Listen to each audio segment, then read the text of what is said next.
بسم اللہ الرحمن الرحیم۔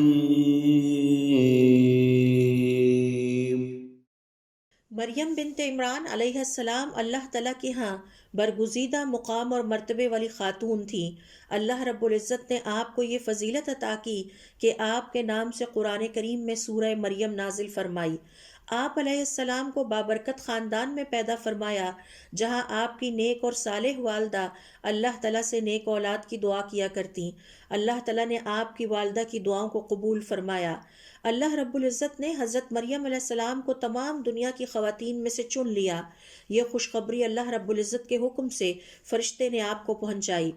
حضرت مریم علیہ السلام اللہ تعالیٰ کی کثرت سے عبادت کرتیں۔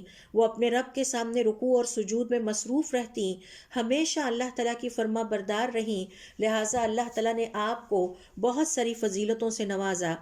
حضرت مریم علیہ السلام کی ایک فضیلت یہ بھی ہے کہ آپ کی پاک دامنی، عفت اور حیا کی گواہی اللہ تعالیٰ نے قرآن مجید میں خود دی۔ سورہ تحریم کی آیت نمبر 12 میں اللہ رب العزت کا ارشاد ہے، وَمَرْيَمَ ابْنَتَ عِمْرَانَ الَّتِي أَحْصَنَتْ فَرْجَهَا، اور مریم بنت عمران جو کہ پاک دامن خاتون تھیں اور ہر طرح کی بے حیائی اور فحاشی سے دور رہیں۔ حضور اکرم صلی اللہ علیہ وسلم فرماتے ہیں، تمہارے لیے بہترین اور مثالی خواتین اور اللہ کو محبوب خواتین کی 4 مثالیں ہی کافی ہیں: مریم بنت عمران، خدیجہ بنت خویلد، فاطمہ بنت محمد، آسیہ فرعون کی بیوی۔